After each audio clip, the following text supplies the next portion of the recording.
Hello everyone. आज हम लोग टॉपिक पढ़ेंगे वो है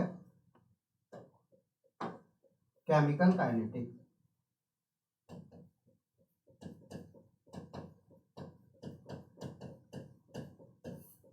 केमिकल काइनेटिक्स स्टार्ट करने से पहले आपको कुछ बेसिक मैथ के बारे में जानना जरूरी है, क्योंकि लॉग और ग्राफ ये दो चीजें जो केमिकल काइनेटिक्स में आपको ग्राफ के जरिए पूछ दिए जाते हैं कि क्या होगा इसका ग्राफ। लॉग जैसे आपको पूछ दिया जाएगा log a minus x versus t का ग्राफ क्या होगा, x वर्सेस टी का ग्राफ क्या होगा, टी हाफ वर्सेस कंसंट्रेशन का ग्राफ। इस तरह से आपसे क्वेश्चन पूछ दिया जाता है। तो इससे पहले हम लोग थोड़ा सा ग्राफ के बारे में देख लेते हैं।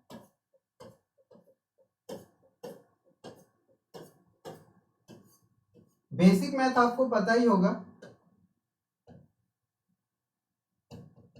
बेसिक मैथ के बारे में थोड़ा सा रिवीजन कर लेंगे। जैसे लॉग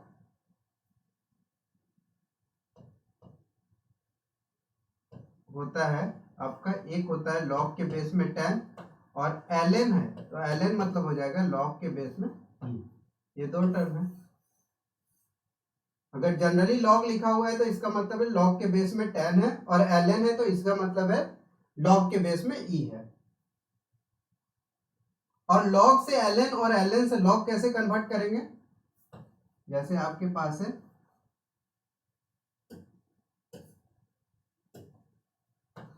ln x, ये होता है 2.303 लॉग x। ठीक है।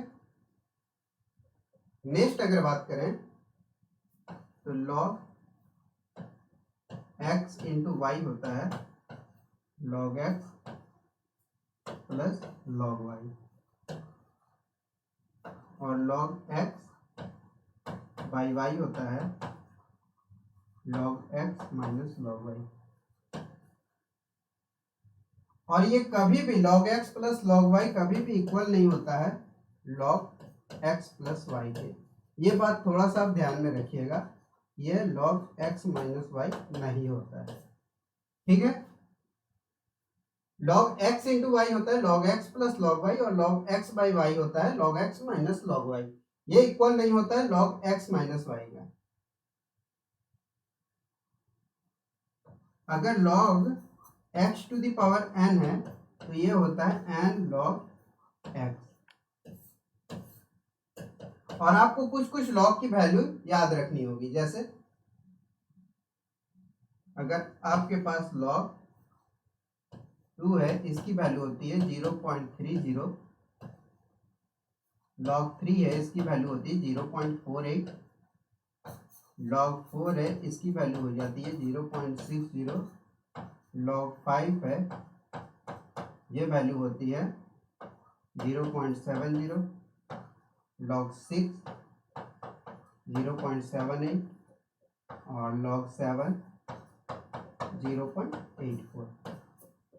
आपको मेनली ये दो वैल्यू याद रखनी होगी, और ये वैल्यू बाकी वैल्यू हम लोग निकाल सकते हैं। कैसे?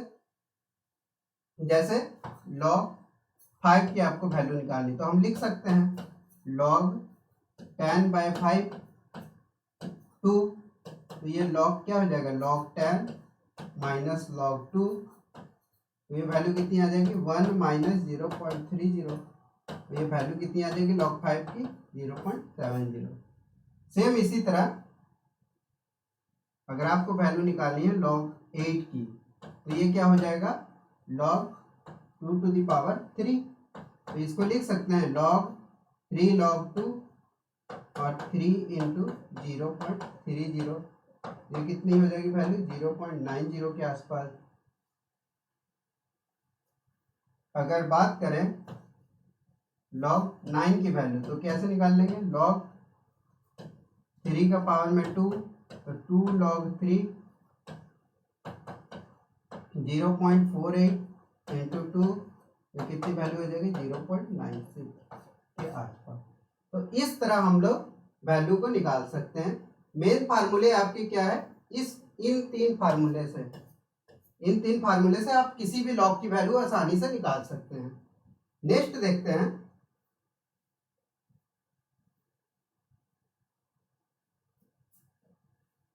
ग्राफ प्रेजेंटेशन, कि ग्राफ को कैसे प्रेजेंट करते हैं। अगर स्ट्रेट लाइन की बात करें, स्ट्रेट लाइन की, तो इसमें क्या होता है कि y equal to M X plus C के फॉर्म में लिखते हैं, और y क्या है, एक डिपेंडेंट वेरिएबल है,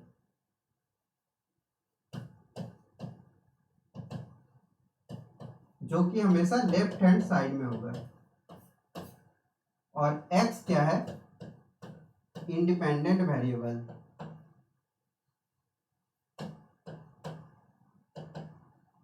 और ये राइट हैंड साइड पे होगा, और c क्या है, इंटरसेप्ट, और हमारा m है स्लोप।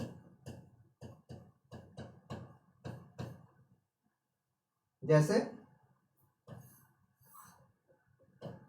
इस तरफ हमारा y रहेगा और इस तरफ x,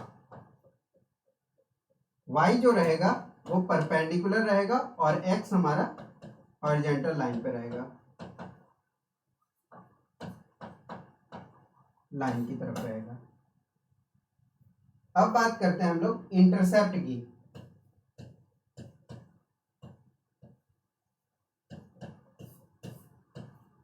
सी, अब इंटरसेप्ट में क्या है, ये अलोंग दी वाई एक्सिस हम लोग देखते हैं, वाई एक्सिस की तरफ से हम लोग देखते हैं इसको। जैसे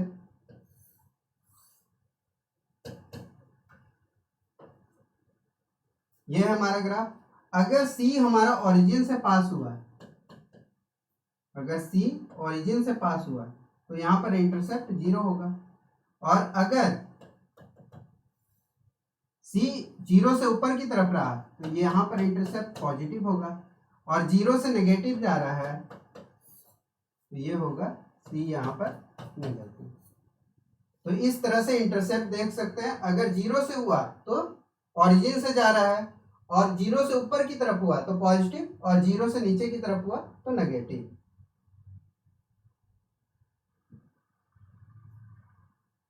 अब बात करते हैं स्लोप की।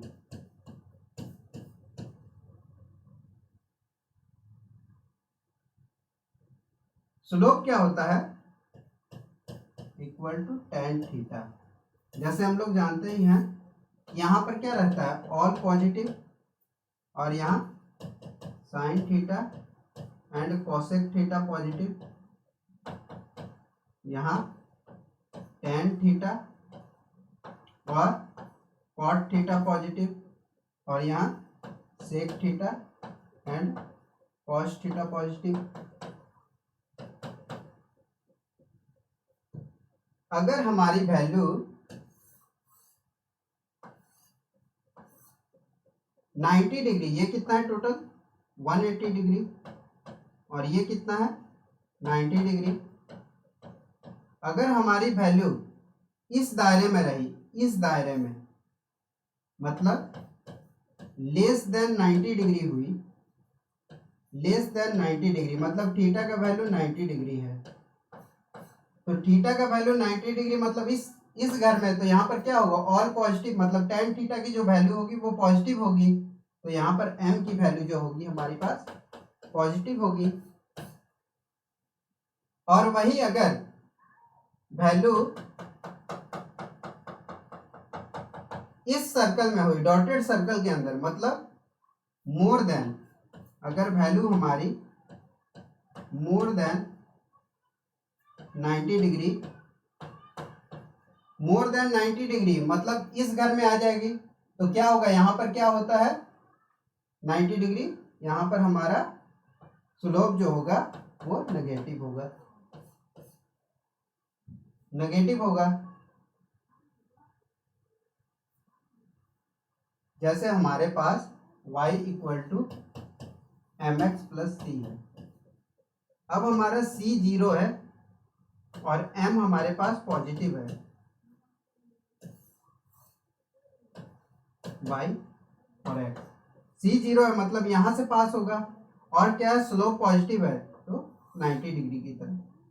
ठीक है, मतलब 90 डिग्री के बीच में रहेगा हमारा स्लोप। अगर हमारा C 0 है और M नेगेटिव है तब ग्राफ कैसे होगा?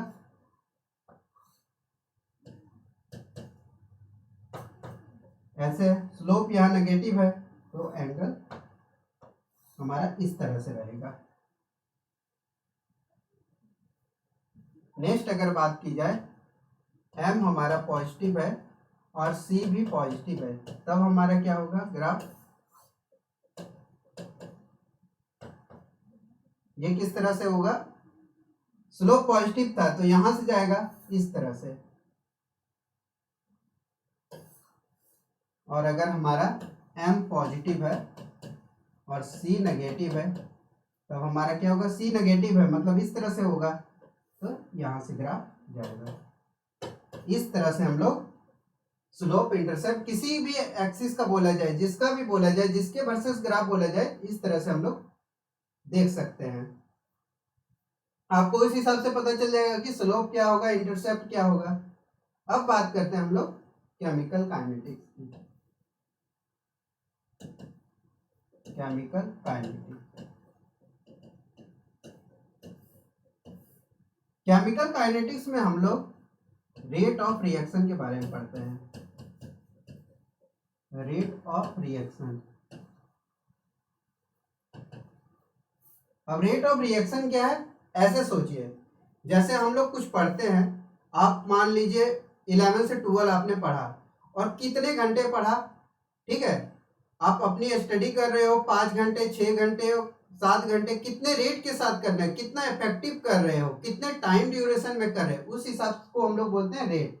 कोई भी काम करते हैं तो कितना रिस्पेक्ट में कर रहे हैं, टाइम के रिस्पेक्ट में कितना काम कर रहे हैं, तो वही रेट ऑफ रिएक्शन है। यहाँ पर क्या है? रेट ऑफ रिएक्शन, जैसे ए से बी मिलके एक प्रोडक्ट बना रहा है, ठीक है, तो यहाँ पर रेट ऑफ रिएक्शन हम लोग बोलेंगे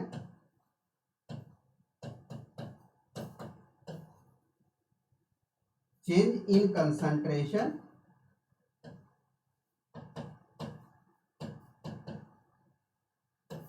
with respect to time. Time के रिस्पेक्ट में हमारी कंसंट्रेशन कितनी चेंज हो जा रही है। अब हमारा अगर रेट ऑफ रिएक्शन में दो चीजें हैं, एवरेज रेट ऑफ रिएक्शन और instantaneous rate of reaction. Rate of reaction, average rate of reaction मतलब change in concentration with respect to कितने टाइम ड्यूरेशन में चेंज होके हो रहा है, और यहाँ इंस्टेंटेनियस मतलब स्मॉल इंटरवल ऑफ टाइम में कितना चेंज हो रहा है, ये हमारा हो जाएगा। अब यहाँ पर प्लस और नेगेटिव साइन क्या दिखा रहा है? ये rate of reaction decrease in concentration, concentration में कितना डिक्रीज हो रहा है, किसका? ऑफ रिएक्टेंट का।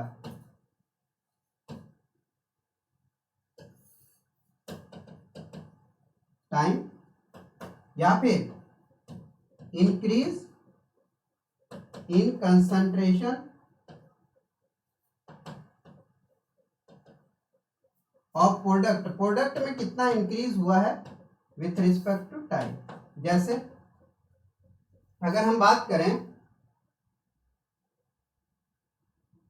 ए से पी एक प्रोडक्ट बन रहा है, स्टार्टिंग में 0 टाइम था, ये 100 था, ये 0, और यहाँ पर टाइम बढ़ रहा है, टाइम जैसे ही 1 मिनट हुआ यहाँ 90 हुआ, यहाँ प्रोडक्ट बनना स्टार्ट हो गया, जैसे ही 2 मिनट हुआ ये 80 हो गया, ये 20, 3 हुआ, यहाँ 70, यहाँ 30।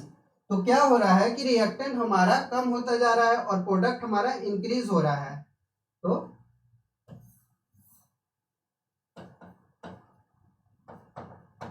रिएक्टेंट हमारा मान लीजिए यहाँ था, पहले स्टार्टिंग में कंसंट्रेशन हाई थी, अब ये क्या हो रहा है? डिक्रीज हो रहा है, और यहाँ पर हमारा प्रोडक्ट क्या हो रहा है? प्रोडक्ट 0 था, अब इंक्रीज हो रहा है। प्रोडक्ट, ये क्या था रिएक्टेंट, और ये हमारा प्रोडक्ट इंक्रीज हो रहा था। ठीक है,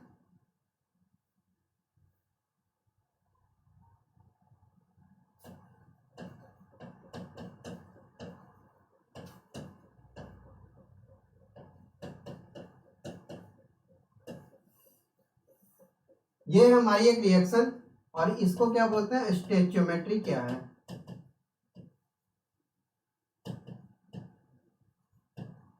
स्टोइचियोमेट्री हमारी दी गई है, तो इसका रेट ऑफ रिएक्शन क्या होगा,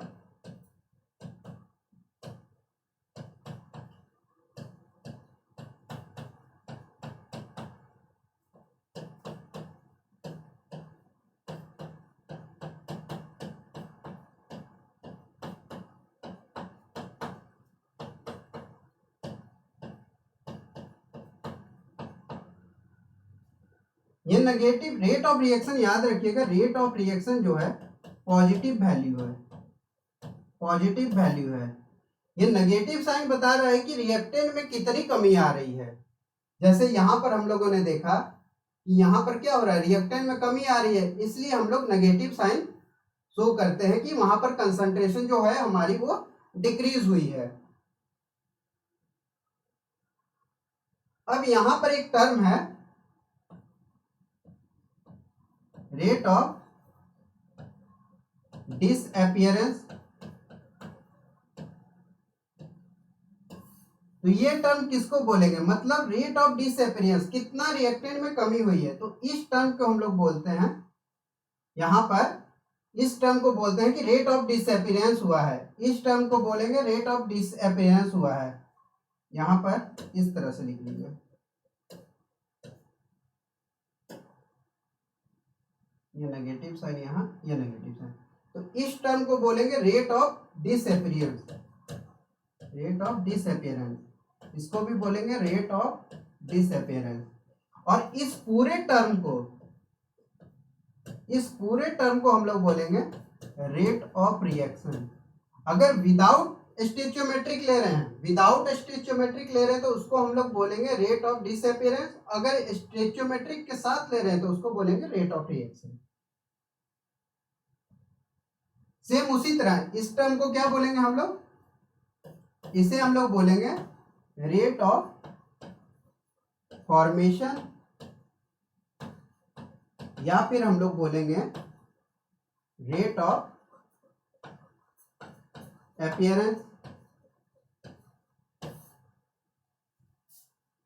और इस पूरे टर्म को हम लोग बोलेंगे rate of reaction. Rate of reaction जो है इन सब के लिए जो भी होगा इक्वल होगा। रेट ऑफ रिएक्शन किसी भी रिएक्शन में, जैसे इस इक्वेशन के लिए रेट ऑफ रिएक्शन सबका इक्वल होगा, लेकिन रेट ऑफ डिसअपियरेंस अलग अलग हो सकता है। अब बात करें हम लोग, यूनिट क्या होगी रेट ऑफ रिएक्शन की, unit of rate of reaction, unit की बात करें तो रेट ऑफ रिएक्शन की क्या होगी, रेट ऑफ रिएक्शन क्या बताया कि कंसंट्रेशन बाय टाइम, और कंसंट्रेशन हमारी क्या है मोल लीटर इनवर्स, और टाइम क्या है सेकेंड। तो ये क्या आ जाएगी हमारे पास mole litre inverse second inverse. इसको अगर हम लोग मिनट में लेंगे तो mole litre inverse minute inverse, और वही अगर आवर में लेंगे तो मोल इनवर्स आवर इनवर्स। अगर गैसियस के लिए क्या हो जाएगा एटीएम सेकेंड इनवर्स, ये हो जाएगा।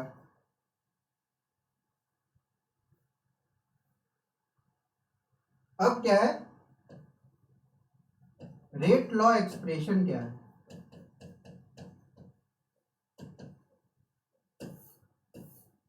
जैसे एक रिएक्शन हो रहा है तो रेट जो हमारा होगा ये कंसंट्रेशन के डायरेक्टली प्रोपोर्शनल होगा बी। और ये ए और बी क्या है, ए और बी हमारा है ऑर्डर।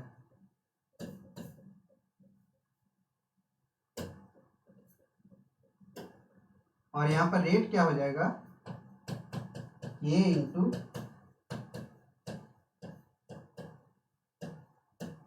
और इस के को बोलते हैं हम लोग रेट कांस्टेंट। इस टर्म को हम लोग बोलते हैं रेट कांस्टेंट। अब इस रेट कांस्टेंट की यूनिट क्या होगी,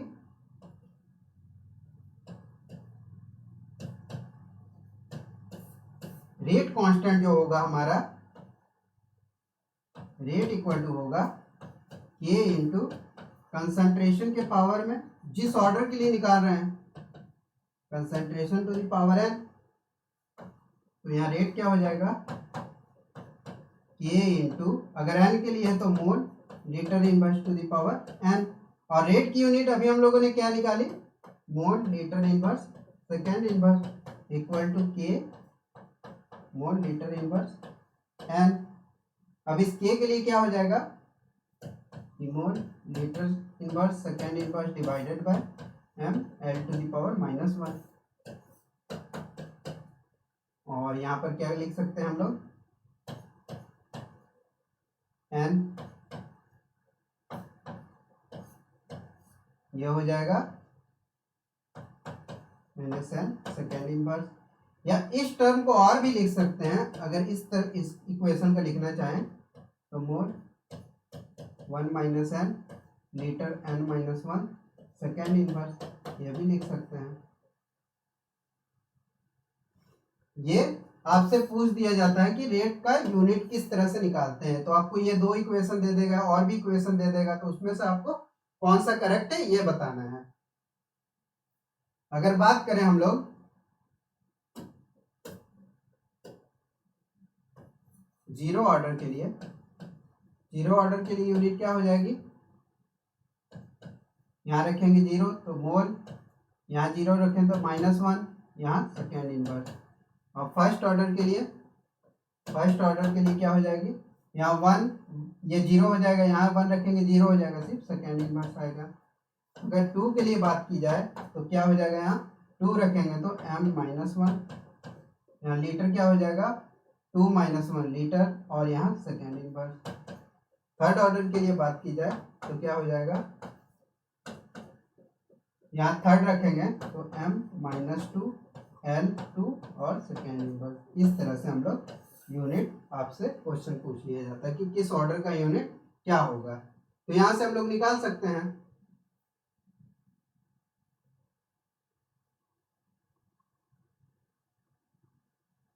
अब हम लोग बात करते हैं ऑर्डर और मॉलिक्यूलरिटी की।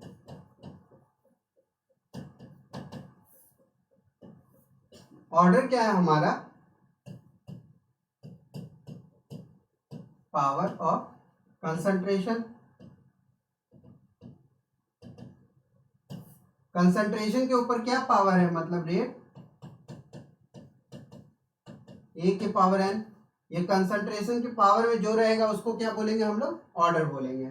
और यहाँ पर मॉलिक्यूलरिटी क्या है, जैसे ए और बी आपस में रिएक्ट करके तो बी प्रोडक्ट बना रहे हैं, तो यहाँ पर ए कोलाइड कर रहा है और बी के कोलिजन हो रहा है, तो मतलब यहाँ दो reacting species, two reacting species collide कर रही है। स्पेसिस क्या कर रही है, कोलाइड कर रही है, तो इसे क्या बोलेंगे हम लोग, मॉलिक्यूलरिटी। जैसे इसके लिए क्या हो जाएगी मॉलिक्यूलरिटी 2, अगर हम लें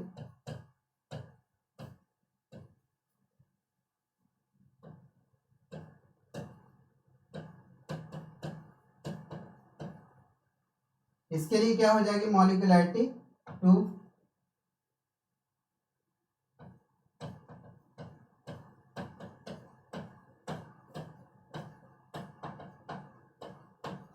यहाँ पर मॉलिक्यूलरिटी कितनी हो जाएगी 3, तो इस हिसाब से हम लोग मॉलिक्यूलरिटी देखते हैं। और मॉलिक्यूलरिटी जो है वो 0 और फ्रैक्शनल नहीं होगी, ठीक है।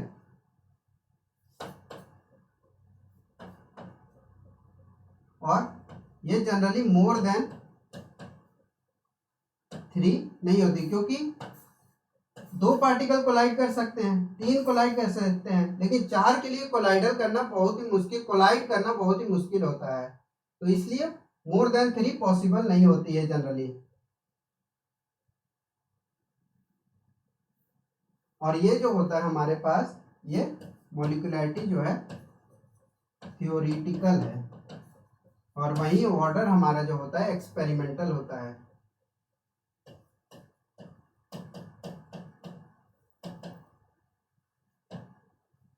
और एलिमेंट्री रिएक्शन के लिए ऑर्डर जो है मॉलिक्यूलैरिटी के बराबर हो जाता है, ठीक है। अब बात करते हैं कि एलिमेंट्री रिएक्शन क्या है। बात करें, एक होता है हमारे पास एलिमेंट्री रिएक्शन और एक होता है हमारे पास कॉम्प्लेक्स रिएक्शन। एलिमेंट्री रिएक्शन में क्या है, जैसे ए से प्रोडक्ट बन रहा है तो ओनली 1 स्टेप, ये रिएक्शन सिर्फ 1 स्टेप में होती है, ओनली 1 स्टेप रिएक्शन है। और कॉम्प्लेक्स रिएक्शन क्या है, जैसे ए से बी बनाना है आपको, तो ये हो सकता है पहले ए से डी बना, फिर ए से सी बना, ए से सी बना, और फिर उसके बाद सी से डी बना, और देन डी से बी बना, तो फाइनल हमारा क्या आया, ए से बी बना।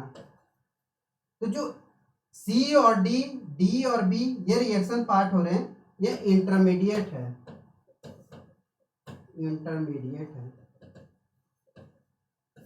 ठीक है। और ये है जो स्लो हो गए, जो स्टेप स्लो होगा उसी से हम लोग रेट डिटरमाइन करेंगे, इसको बोलते हैं रेट डिटरमाइनिंग स्टेप जो होता है ये।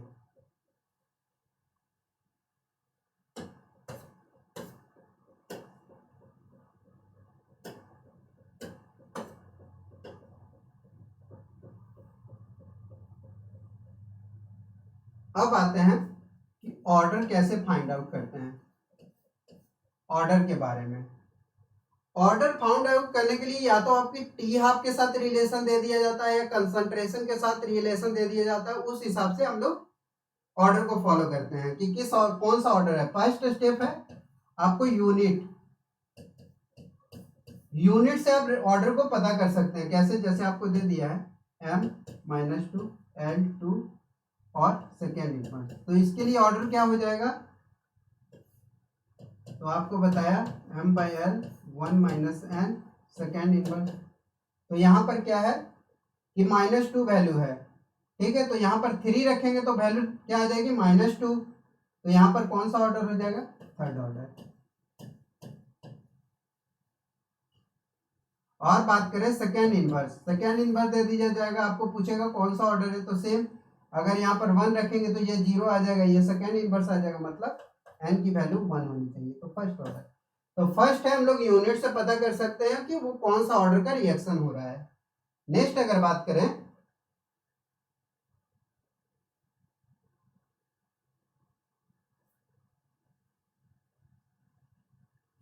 आपको अगर टी हाफ 1 दिया गया है और टी हाफ 2 दिया गया है, और इसके लिए आपको कंसंट्रेशन A1 दे दी गई है और इसके लिए कंसंट्रेशन आपको A2 दे दी गई है, तो इस हिसाब से भी आप ऑर्डर निकाल सकते हैं। ये होता है n = order = 1 plus log T half 1 divided by T half 2 divided by log A2/A1। यहाँ पर ध्यान रखना है, अगर T1 ले रहे हैं और T2 तो यहाँ पर A2/A1 लेना पड़ेगा, इस हिसाब से भी आप ऑर्डर फाइंड आउट कर सकते हैं। ये था सेकेंड। और थर्ड आपसे पूछ लिया जाता है, जैसे आपको ए का कंसंट्रेशन दे दिया जाएगा और बी का कंसंट्रेशन दिया जाएगा और आपको रेट दे दिया जाएगा यहाँ पर, ये 0.1, 0.2, 0.1 और यहाँ पर आपको दे दिया गया 0.2, 0.2, 0.4 और यहाँ 2 × 10⁻³ 4 × 10⁻³ और 8 × 10⁻³। इस हिसाब से आपको दे दिया गया। तो कैसे आप ऑर्डर फाइंड आउट करेंगे? तो यहाँ पर क्या होता है कि आपको किसी इसके लिए अगर निकाल रहे हैं, अगर इसके लिए ए के लिए ऑर्डर निकाल रहे हैं तो इन दो को कांस्टेंट रखना होगा, ये और ये आपको कांस्टेंट रखने होंगे। अब यहाँ से यहाँ डबल कर रहे हैं, 0.1 को 2 से इंटू करेंगे तो क्या आएगा 0.2 और यहाँ पर क्या हो रहा है, ये भी रेट डबल हो रहा है।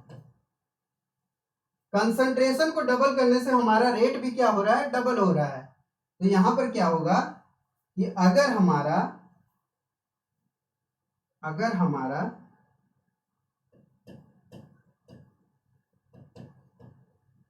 कंसंट्रेशन और रेट और ऑर्डर, अगर कंसंट्रेशन को हम लोग डबल और ट्रिपल कर रहे हैं, कंसंट्रेशन को हम लोग डबल और ट्रिपल कर रहे हैं और रेट हमारा अगर सेम रह रहा है, कोई चेंज नहीं आ रहा, तो वो जीरो ऑर्डर होगा। क्या कहा मैंने?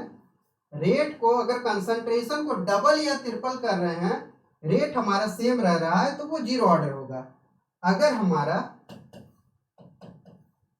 कंसंट्रेशन डबल और ट्रिपल हो रही है, मतलब n है,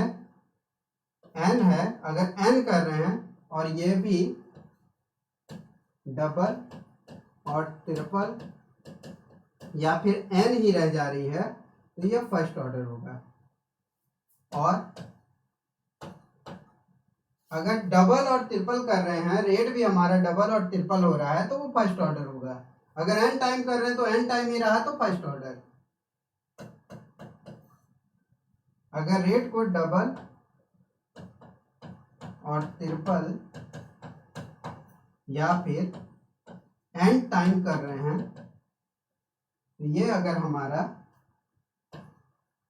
4 और 9 और n² टाइम हो गया, तो इसको बोलेंगे हम लोग सेकेंड ऑर्डर। रेट को क्या किया हम लोग, कंसंट्रेशन को क्या किया, डबल या ट्रिपल कर दिए, तो क्या हो गया हमारा पर, अगर n टाइम भी कर रहे हैं तो ये n² टाइम हो गया, तो ये सेकेंड ऑर्डर होगा। नेक्स्ट, अगर हम लोग कंसंट्रेशन को डबल और ट्रिपल कर रहे हैं और n टाइम कर रहे हैं, अगर ये हमारा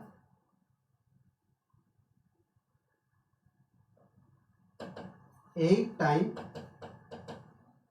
और 27 टाइम और n³ टाइम हो गया, तो ये थर्ड ऑर्डर है। तो इस तरह से हम लोग रिलेशन से, कंसंट्रेशन और रेट के रिलेशन से भी ऑर्डर को फाइंड आउट कर सकते हैं। जैसे इस क्वेश्चन में क्या था, यहाँ पर हम लोग क्या कर रहे हैं, ए का कंसंट्रेशन को, इसको, इन दोनों को कांस्टेंट रख के इसको डबल कर रहे हैं, तो यहाँ पर मेरा क्या हो रहा है, रेट भी डबल हो जा रहा है। तो ये किस तरह का ऑर्डर हो जाएगा, ये हमारा हो जाएगा फर्स्ट ऑर्डर।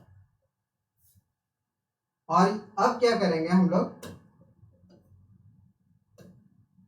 अब हम लोग क्या करेंगे, इन दोनों को कांस्टेंट रखेंगे, इन दोनों को कांस्टेंट रखेंगे। अब इसको डबल करने से हमारा रेट क्या हो रहा है, 3 टाइम हो रहा है, 3 टाइम, मतलब n था और n³ हो गया, मतलब डबल करने से ये n³ हो गया, तो b क्या हो जाएगा हमारा, थर्ड ऑर्डर का रिएक्शन हो जाएगा। तो इस तरह से हम लोग रिलेशन निकाल सकते हैं कंसंट्रेशन और रेट से कि कौन सा मेरा ऑर्डर का रिएक्शन था। ये 3 तरीके हैं। फर्स्ट क्या है, फर्स्ट हम लोग यूनिट से फाइंड आउट कर सकते हैं कि कौन सा ऑर्डर था। उसके बाद टी हाफ से हम लोग पता कर सकते हैं कि कौन सा ऑर्डर का रिएक्शन था। और थर्ड हमारा कंसंट्रेशन और रेट के रिलेशन से फाइंड आउट कर सकते थे कौन सा ऑर्डर का रिएक्शन है। या फिर अगर टी हाफ में बोलें, जीरो ऑर्डर के लिए क्या होता है,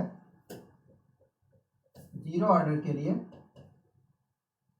जो टी हाफ हमारा होता है वो डायरेक्टली प्रोपोर्शनल टू कंसंट्रेशन होता है। ये ए क्या है हमारे पास, ए है कंसंट्रेशन। और फर्स्ट ऑर्डर के लिए हमारे पास होता है T half directly proportional to A के पावर में 0। और सेकेंड ऑर्डर के लिए T half directly proportional to A to the power -1। Third order के लिए T half A to the power -1 -2। मतलब यहाँ पर इन्वर्सली प्रोपोर्शनल रिलेशन है। अगर डायरेक्ट है, अगर टाइम बढ़ रहा है, टी हाफ बढ़ रहा है और कंसंट्रेशन भी बढ़ रहा है, तो हमारा क्या हो जाएगा, जीरो ऑर्डर का रिएक्शन। और क्या हो रहा है, टाइम बढ़ रहा है लेकिन कंसंट्रेशन डज नॉट चेंज हो रही है, तो हमारा क्या हो जाएगा, फर्स्ट ऑर्डर। और सेकेंड ऑर्डर में क्या होगा, अगर टाइम बढ़ रहा है, कंसंट्रेशन घट रही है, इन्वर्सली प्रोपोर्शनल रिलेशन है, तो इस हिसाब से भी हम लोग ऑर्डर को फाइंड आउट कर सकते हैं।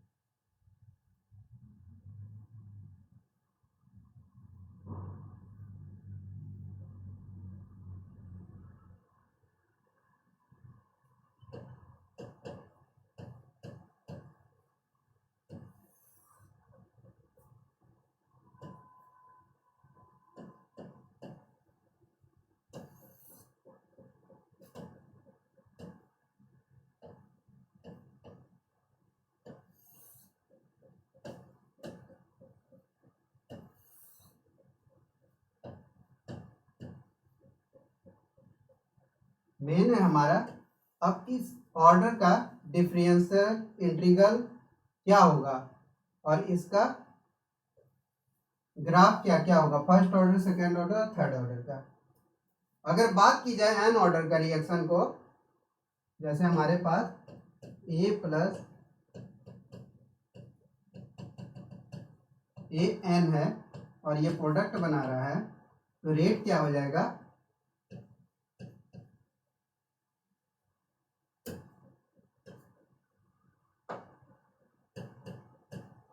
कंसंट्रेशन के पावर में एन, और डिफरेंशिएशन में क्या हो जाएगा, ये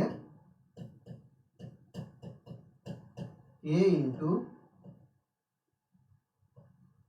अगर ए लिए हैं तो ए के पावर में एन, और ये क्या हो जाएगा, K N T equal to N order के लिए 1/n-1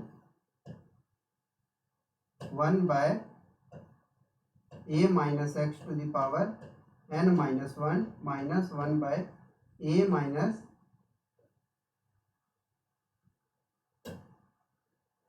क्योंकि इसको थोड़ा इधर लिख लेते हैं,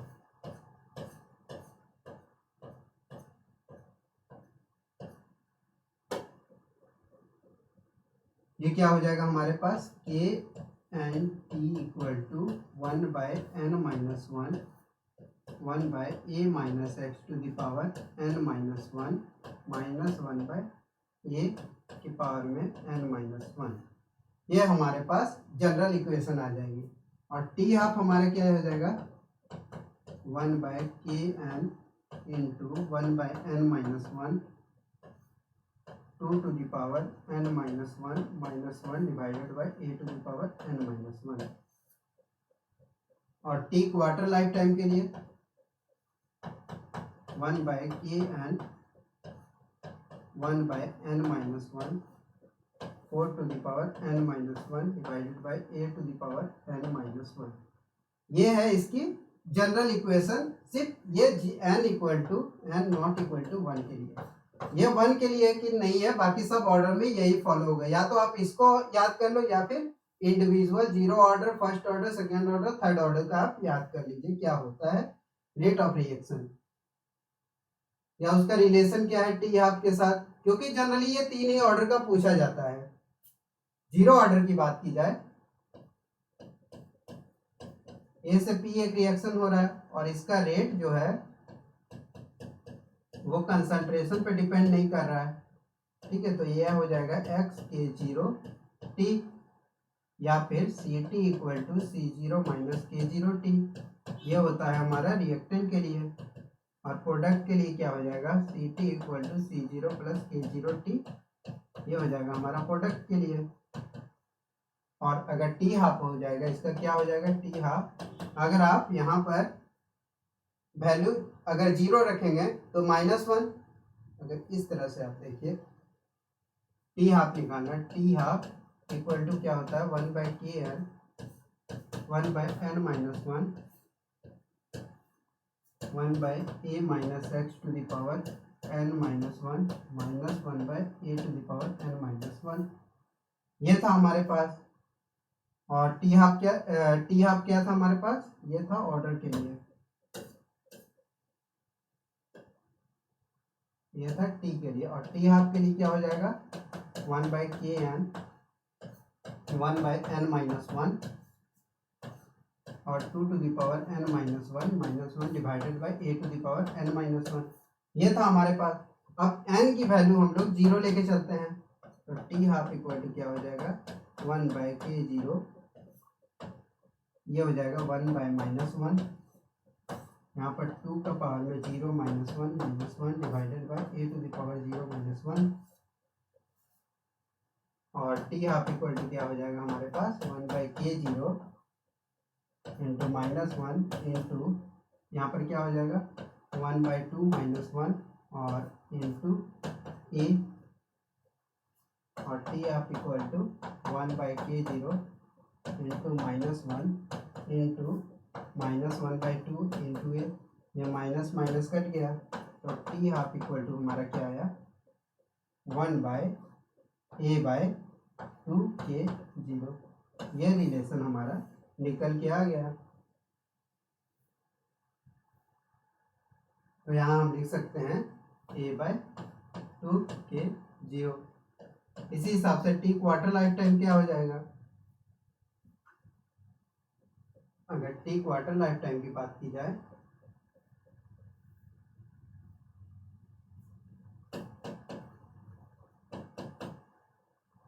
इसके लिए क्या है n-1 into 1/kn 4 to the power n-1 divided by a to the power n-1।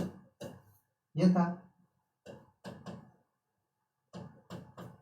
यहाँ पर क्या है 0, तो 0 -1 into 1/k0 into 4 to the power 0 -1 divided by a to the power 0 -1। तो T quarter life time equal to क्या आ जाएगा -1 into 1/k0 into 4 to the power -1 divided by a to the power -1। Quarter life time equal to क्या हो जाएगा minus into 1/k0 into 1/4 -1 into a। और यहाँ पर क्या हो जाएगा कि quarter life time equal to -1 into 1/k0 into -3/4 into a। और ये माइनस माइनस कट जाएगा, T quarter life time equal to क्या आ जाएगा 3/4k0 into a। T quarter life time हम लोग के लिए क्या आ गया, जीरो ऑर्डर के लिए ये आ गया। अब यहाँ पर हम लोग क्या कर सकते हैं, एक और चीज पूछ देता है कि टी क्वार्टर लाइफ टाइम और टी हाफ में क्या रिलेशन है, इनका क्या रिलेशन है। तो यहाँ पर से रिलेशन देख सकते हैं हम लोग। टी हाफ हम लोगों ने क्या देखा था,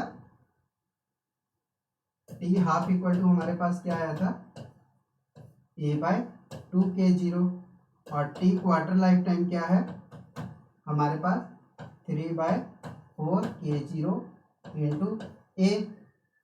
अब T half T quarter life time by T half equal to क्या हो जाएगा 3a/4k0 into 2k0 by a से a कट गया, k0 से ये 2, तो ये क्या हो जाएगा T quarter life time equal to 3/2 into T half. इस तरह से हम लोग रिलेशन देख लिए कि टी क्वार्टर लाइफ टाइम और टी हाफ में क्या रिलेशन है। यहाँ से आपके क्वेश्चन बनते हैं कि रिलेशन पूछ दिया जाता है।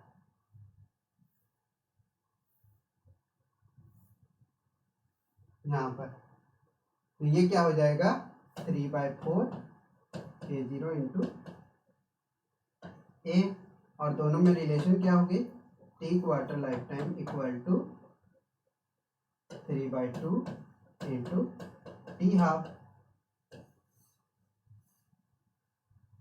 अब बात करते हैं हम लोग ग्राफ की। इसके लिए ग्राफ क्या होगा, अगर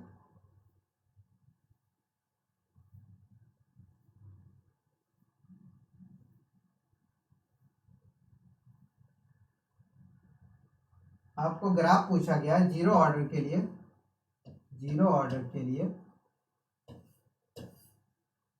x वर्सेस t का, तो x इक्वल टू क्या जानते हैं हम लोग k0t, ठीक है।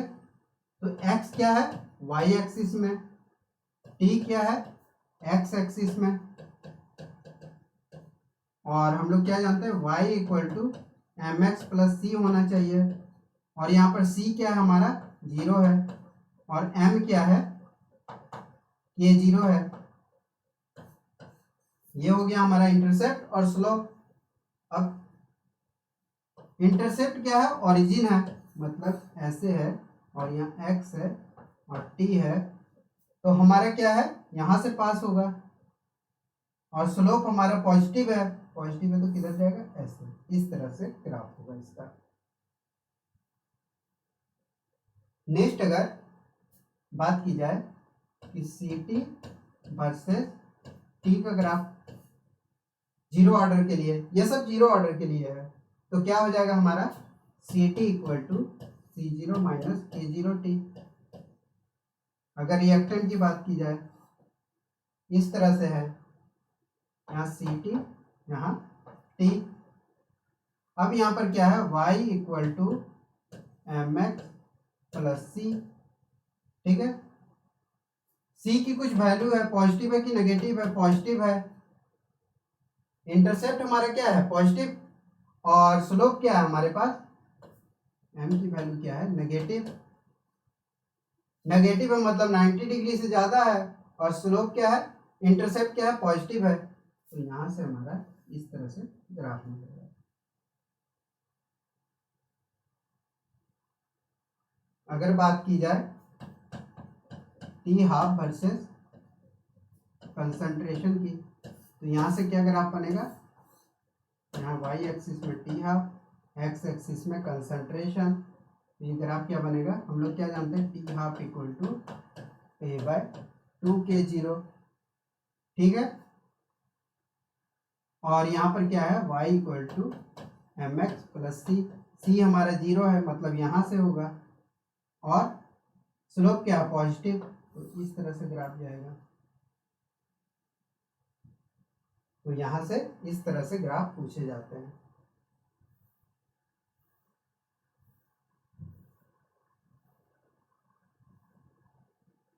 ये था जीरो ऑर्डर। अब बात करते हैं फर्स्ट ऑर्डर की।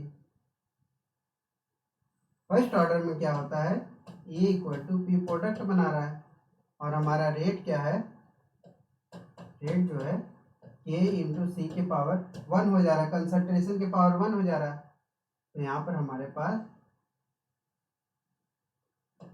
के टी इक्वल टू आता है ln a/a-x, या फिर इसको लिख सकते हैं k t equal to ln C0/CT, या फिर के टी इक्वल टू ln को हटाने के लिए क्या बोला था मैंने 2.303 log C0/CT, इस तरह से। और भी क्या लिख सकते हैं हम लोग C T equal to C0 into e⁻−k1t, ये भी लिख सकते हैं। और अगर इसके टी हाफ की बात की जाए तो ये क्या होता है 0.693/k, और टी हाफ इक्वल टू होता है ln 2/k, इस तरह से भी लिख सकते हैं। और टी क्वार्टर लाइफ टाइम इसका होता है 2 इंटू टी हाफ। तो ये इस तरह के रिलेशन है इसकी। यहां से भी आपको ग्राफ पूछ दिया जा सकता है कि log a minus x versus t का ग्राफ क्या होगा। तो log a minus x versus t का ग्राफ हम लोग क्या जानते हैं, k t equal to log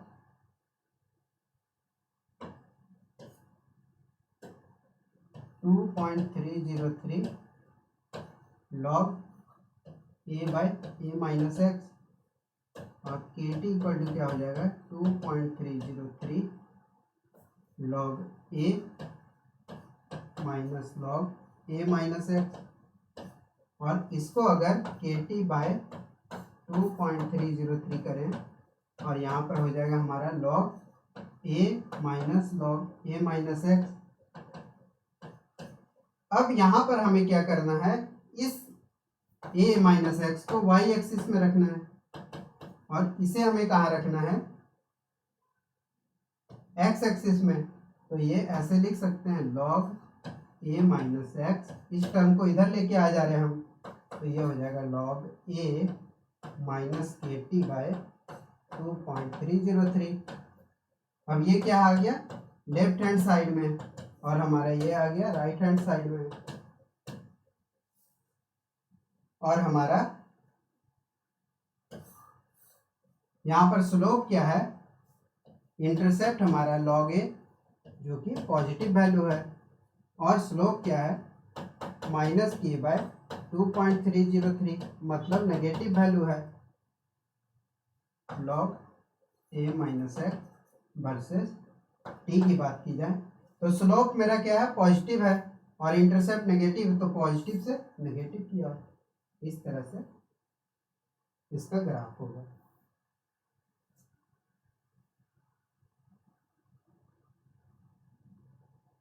next second order में क्या होता है, जैसे ये एक रिएक्शन है और रेट हमारा कंसंट्रेशन के पावर में डबल हो जाएगा। सेकेंड ऑर्डर के लिए ऑर्डर 2 है, तो यहाँ पर हमारा हो जाएगा K2T equal to LN 1 bye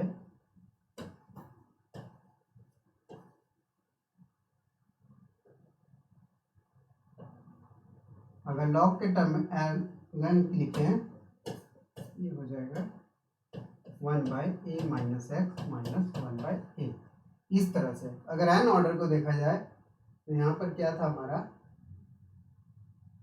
कि 1/2 रखे यहाँ पर वैल्यू, तो 2 माइनस 1 ये वैल्यू 1 आ गई, और यहाँ पर क्या हो जाएगा 2 minus 1 1 by A minus x minus 1 by A हो जाएगी वैल्यू। तो यहाँ टी हाफ टाइम की बात की जाए तो क्या हो जाएगा, तो यहाँ पर देखिए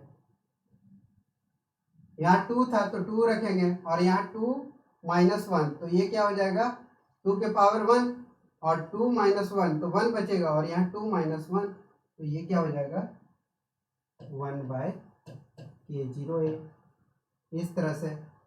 और वही टी क्वार्टर लाइफ टाइम की बात की जाए तो ये क्या हो जाएगा, यहाँ पर वैल्यू कितनी रखेंगे 2, तो ये 1 हो गया, और यहाँ पर 2 माइनस 1 4 और यहाँ पर 2 माइनस 1 तो क्या हो जाएगा 4 के पावर में 2 माइनस 1 मतलब 4 के पावर में 1 ये हो जाएगा, और डिवाइडेड बाय और यहाँ माइनस 1 है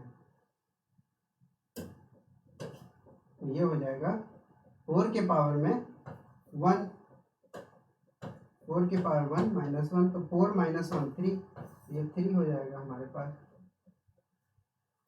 3 बाय K0 इंटू ए, तो ये टी क्वार्टर लाइफ टाइम क्या आ जाएगा 3 इंटू टी हाफ,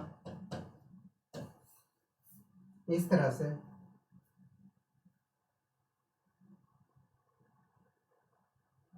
और थर्ड ऑर्डर की बात की जाए ए प्लस अगर ए मिलके अगर प्रोडक्ट बना रहा है तो यहाँ पर क्या हो जाएगा रेट इक्वल टू के इंटू सी का क्यूब, और K3T इक्वल टू हो जाएगा हमारा 1/2 इंटू 1/a माइनस एक्स का होल स्क्वायर माइनस 1/a²। और ये 2 कहाँ से आया, यहाँ पर क्या था n-1 है, तो 3 ऑर्डर के लिए क्या हो जाएगा 3-1, तो ये कितना हो जाएगा 2।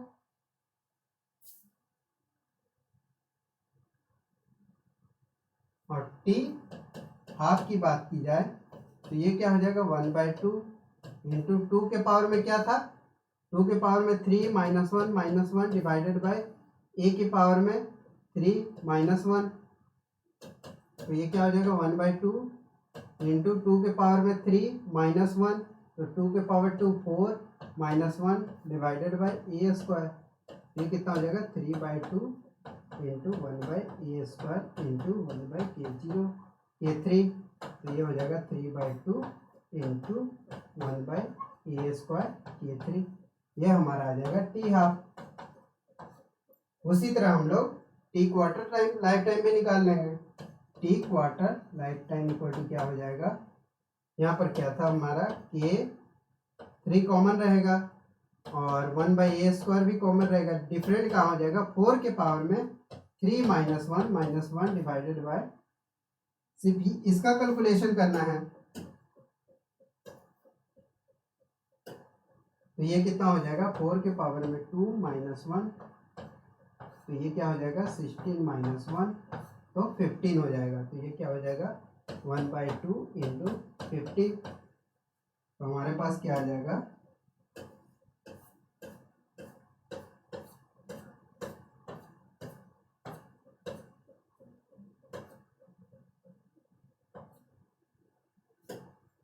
यहाँ पर हमारा टी क्वार्टर लाइफ टाइम क्या आ जाएगा 1/k3 इंटू 1/a² इंटू 15/2। अब टी क्वार्टर लाइफ टाइम और टी हाफ लाइफ का रिलेशन निकाल लेंगे, ये क्या हो जाएगा 5, अगर इससे 2 कट जाएगा 3 और 5 कट जाएगा, तो ये 5 इंटू टी हाफ हो जाएगा। इतना जनरल आपको रिलेशन पता होना चाहिए, तो इतना जनरल इक्वेशन अगर आपको नहीं भी याद है तो मेनली ये एन ऑर्डर का और फर्स्ट ऑर्डर का आपको याद होना चाहिए, यहीं से पता चल जाएगा रिलेशन क्या है, टाइम भी नहीं लगता, सिर्फ आपको यहाँ 4 टू द पावर क्या है 2 का पावर क्या वैल्यू रखना है, बस इतना आपको याद रखना है, ये वाला ये है। बाकी तो यहाँ आपको पता ही रहेगा कि n-1 है और इसका कैलकुलेशन आपको करना है, इस हिसाब से आपको इतना याद भी नहीं रखना पड़ेगा और आप इजी वे में कर पाओगे। और बार बार प्रैक्टिस जब क्वेश्चन लगाओगे तब आपको वैसे भी याद हो ही जाता है कि इसका ऑर्डर का क्या होगा रिलेशन और ग्राफ कैसे प्लॉट करेंगे, तो वो आपको मेन है स्लोप देखना है और इंटरसेप्ट देखना है, वहां से आप ग्राफ पॉजिटिव स्लोप है कि नेगेटिव स्लोप है, इंटरसेप्ट ओरिजिन से जा रहा है कि पॉजिटिव से जा रहा है नेगेटिव से जा रहा है, इस तरीके से आप देख सकते हैं। ये एक जनरल ओवरव्यू था केमिकल काइनेटिक्स का कि किस तरह से क्वेश्चन आते हैं और कैसे इसको देखना है। नेक्स्ट हम लोग जब करेंगे तो क्वेश्चन के अकॉर्डिंग करते हुए जाएंगे, उससे आपको और क्लियर हो जाएगा।